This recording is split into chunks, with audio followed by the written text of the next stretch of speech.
Assalamualaikum warahmatullahi wabarakatuh. Selamat pagi anak-anak. Bagaimana kabar kalian semuanya? Alhamdulillah sehat dan tetap semangat. Walaupun kita masih dalam suasana pandemi COVID-19 seperti ini, namun semangat kita tidak boleh kendor dan kita harus tetap belajar. Siap? Baik. Untuk pembelajaran Bahasa Indonesia kelas 8 hari ini, kita akan mulai membahas tentang teks eksposisi. Nah, materi ini bisa kalian baca di buku pelajaran Bahasa Indonesia. Silakan dibuka mulai dari halaman 59. Dan jangan lupa selalu membuat catatan ketika mempelajari sesuatu. Sebelum mulai, mari sama-sama kita berdoa sesuai dengan agama dan keyakinan kita masing-masing. Berdoa, kita mulai.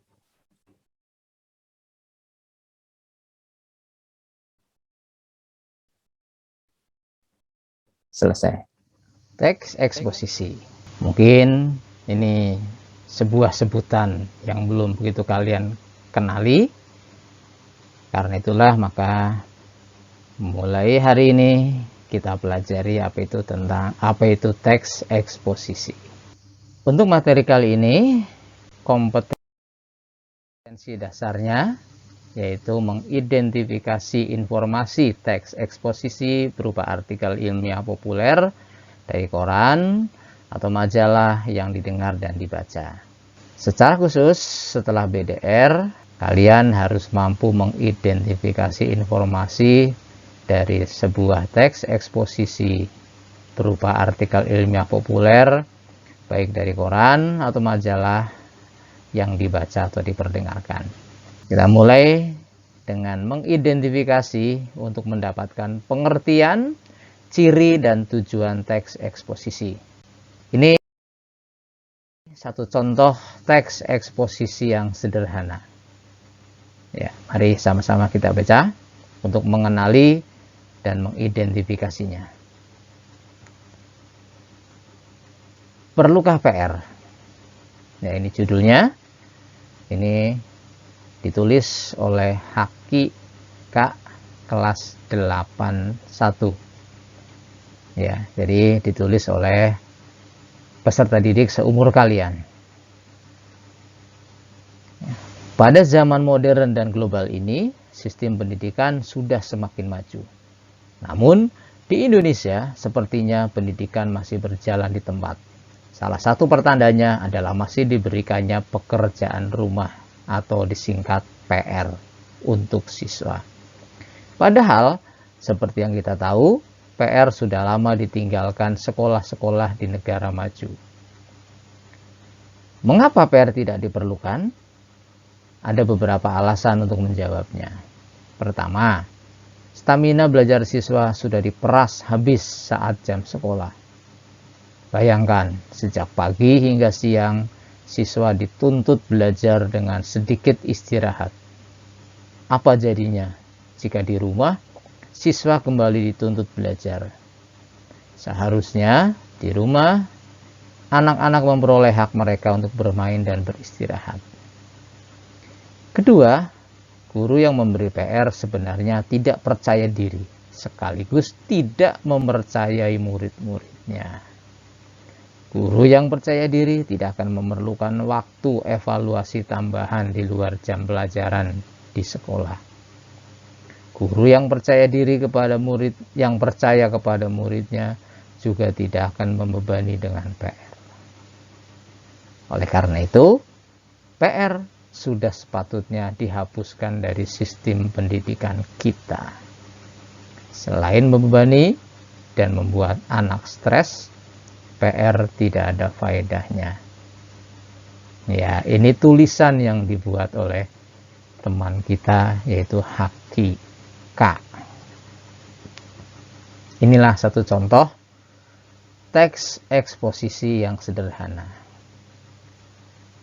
Nah, dari contoh inilah kita bisa mengidentifikasi apa-apa saja yang disampaikan di dalamnya. Apa-apa saja yang disampaikan di dalamnya, itulah yang nantinya akan memperlihatkan ciri dari teks eksposisi. Secara singkat, yang dinamakan dengan teks eksposisi adalah teks yang menyampaikan sejumlah argumentasi ataupun pendapat untuk meyakinkan orang lain, yang kadang-kadang disertai dengan bujukan atau persuasi. Ya, teks yang menyampaikan sejumlah argumentasi atau pendapat. Ya, argumentasi itu alasan-alasan. Sehingga alasan-alasan yang mendukung sebuah pendapat untuk meyakinkan. Nah, untuk meyakinkan orang lain. Itu artinya teks eksposisi disampaikan, kalau berupa tulisan berarti ditulis dengan maksud untuk meyakinkan orang lain. Meyakinkan apa? Meyakinkan pendapat. Ya, kadang-kadang disertai dengan bujukan. Nah, inilah yang namanya teks eksposisi. Nah, tujuannya tentu saja tadi untuk meyakinkan. Ya, berarti nanti harapan dari penulis atau harapan dari penyampai atau penyaji teks eksposisi yaitu pembaca atau mungkin pendengar atau mungkin yang memahaminya akan mendapatkan sebuah keyakinan. Ciri-cirinya, kalau tadi kita identifikasi antara lain, di sana akan kita temukan sejumlah pendapat.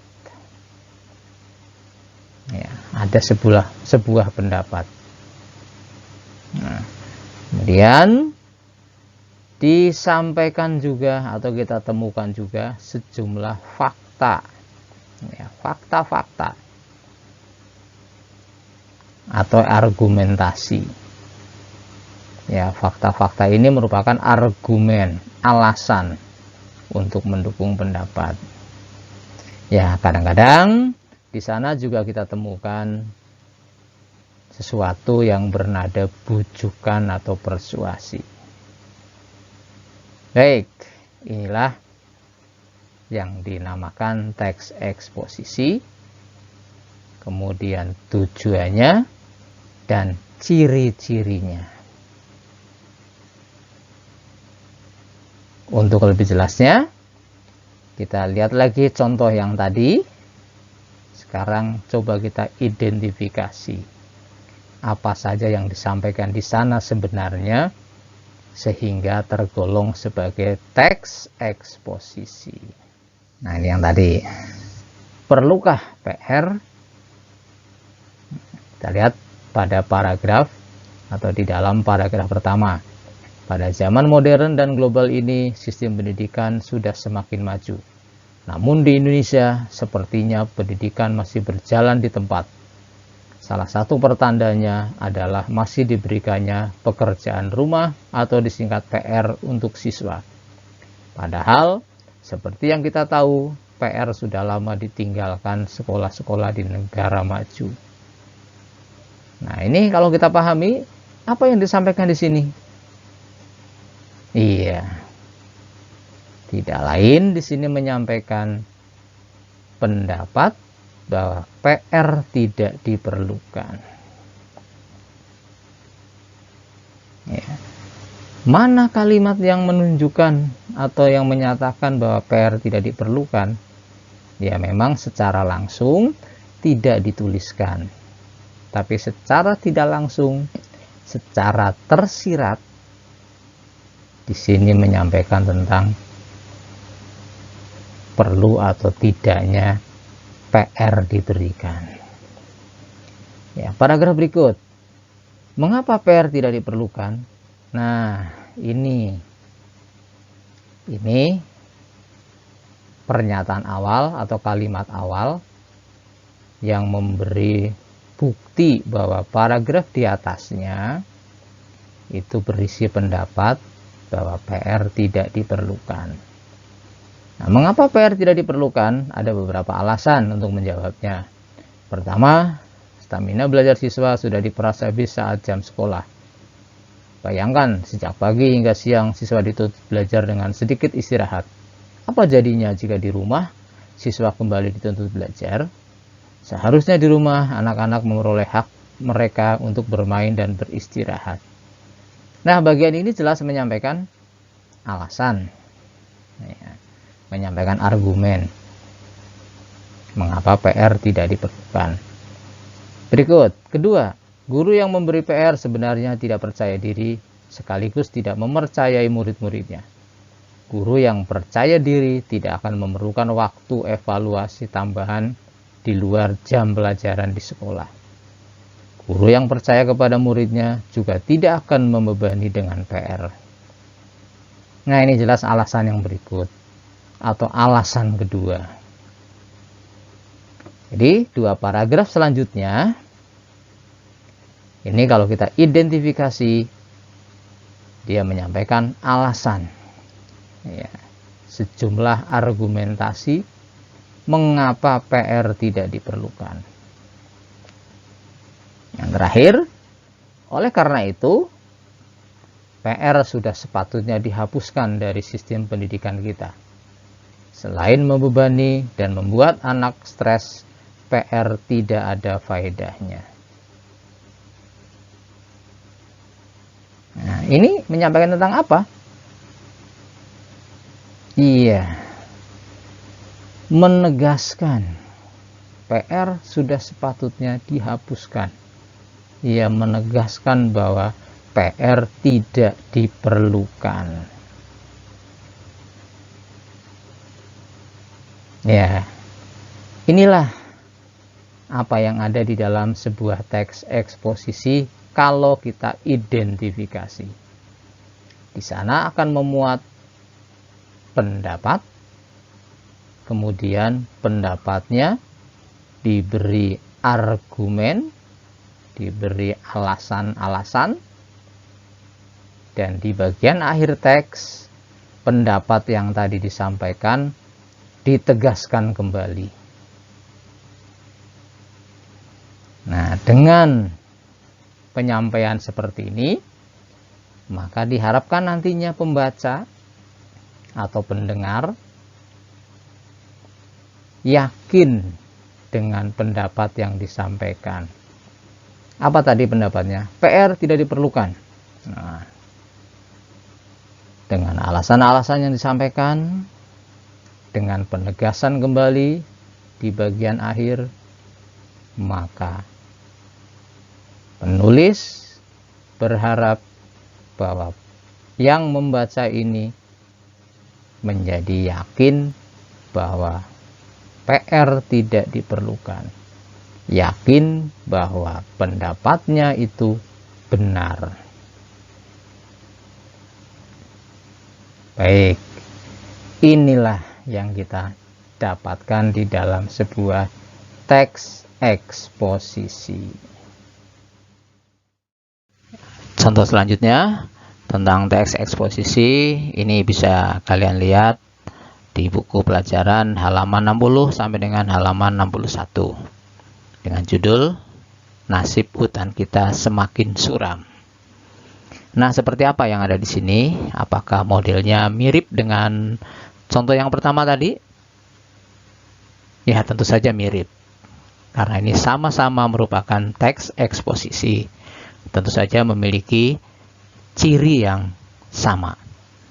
Yaitu dimulai dengan adanya bagian yang memuat tentang pendapat. Nah, yang mana? Ini ada di paragraf pertama. Nah, inilah yang berisi pendapat. Jika pemerintah tidak cepat bertindak dalam 10 tahun mendatang, hutan Sumatera akan musnah. Hilangnya hutan Sumatera akan diikuti oleh musnahnya hutan Kalimantan. Ya, ini bagian yang berisi pendapat. Pendapatnya apa? Nah, di sini secara tidak langsung menyampaikan bahwa nasib hutan kita semakin suram.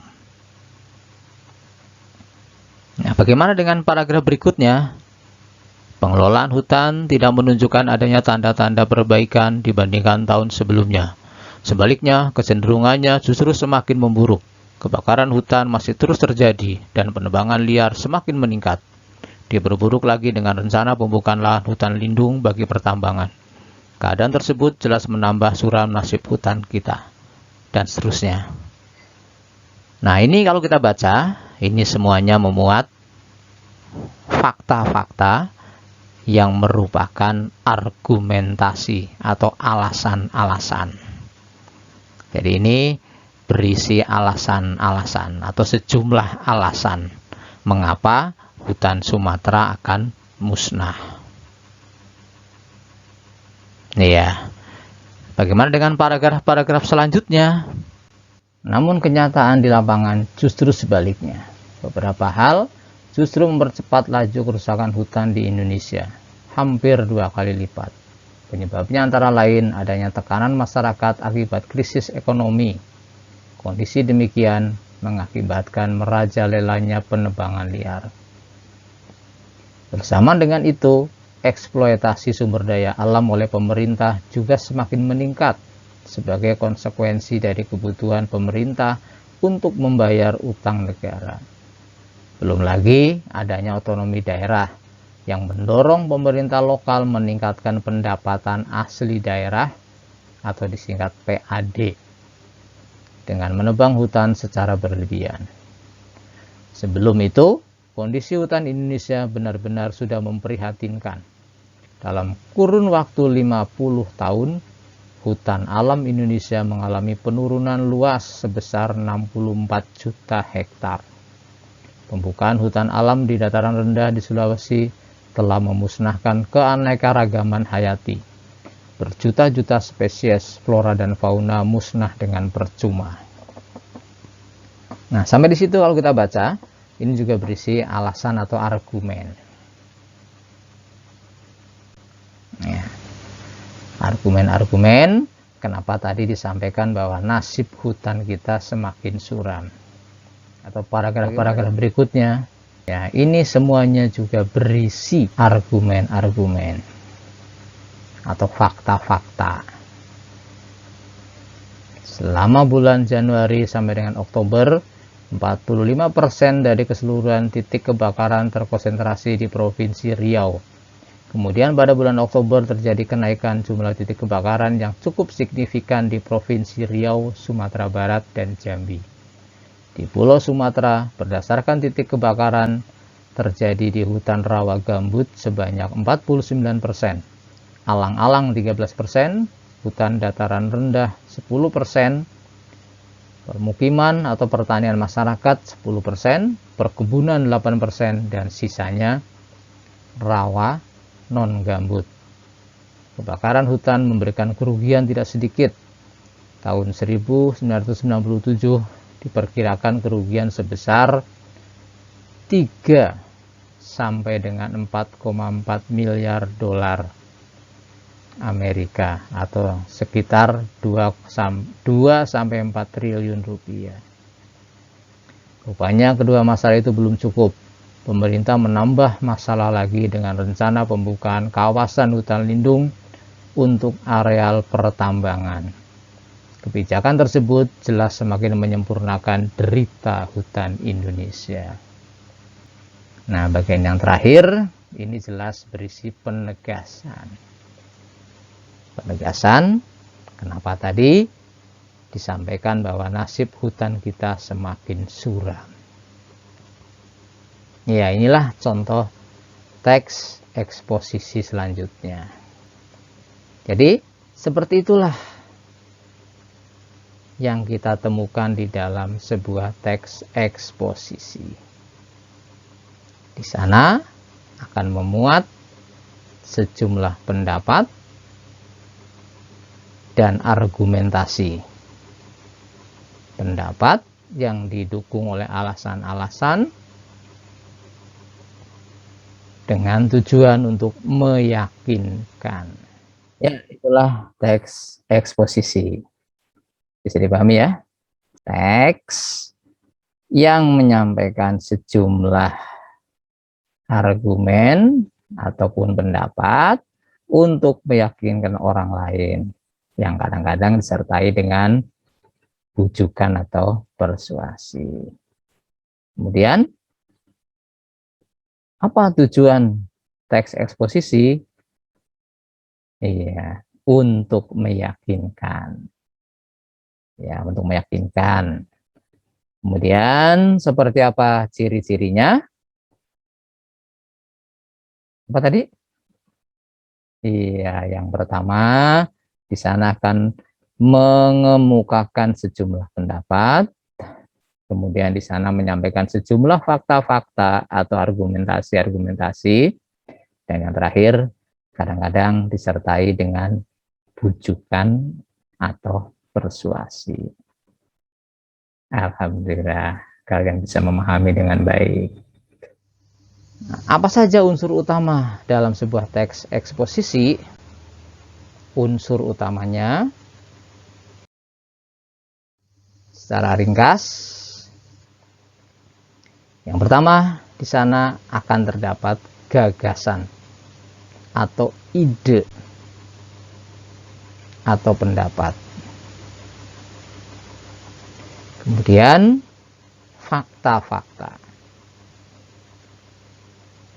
Ya, jadi sebuah teks eksposisi akan memuat gagasan atau ide atau pendapat dan fakta-fakta. Ya, gagasan atau ide atau pendapat ini berupa berisi pernyataan, berupa komentar, ya, mengomentari sesuatu, mungkin juga penilaian, mungkin juga saran, mungkin juga dorongan, mungkin juga bujukan, bisa juga yang lain. Ya tadi misalnya yang menyampaikan bahwa PR tidak diperlukan. Nah, itu misalnya, itu sebuah pendapat. Ya, pendapat yang bentuknya penilaian.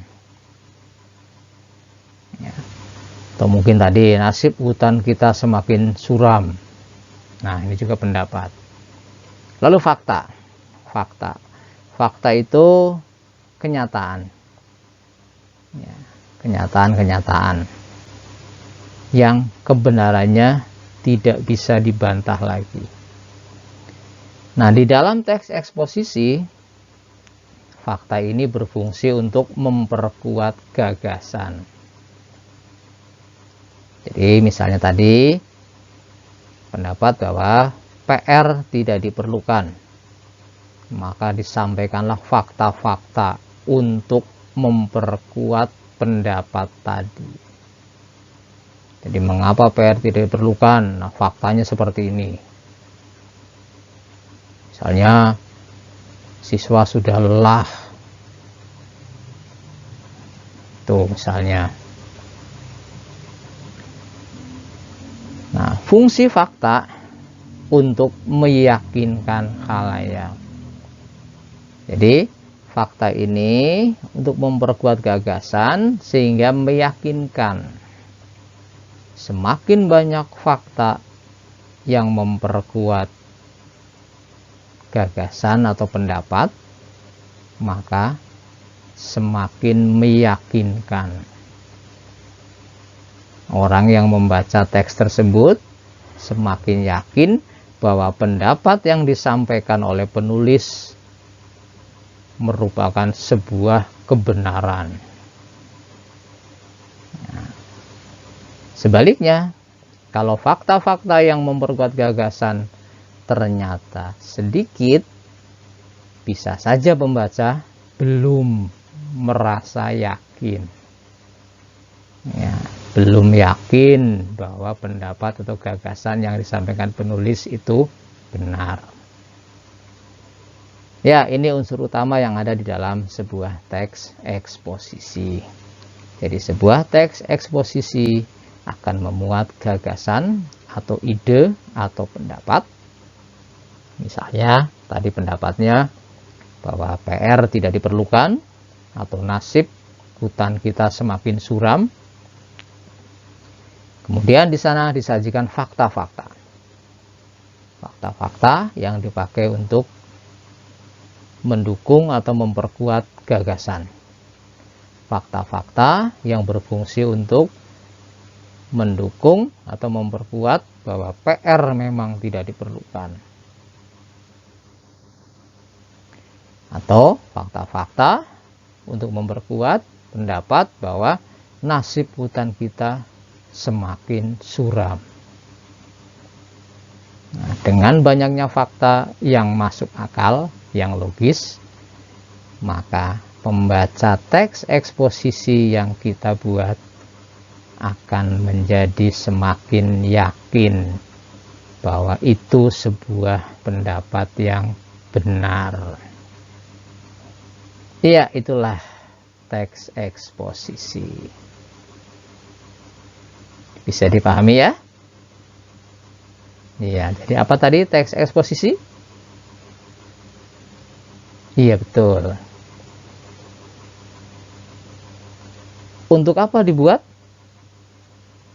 Iya, untuk meyakinkan.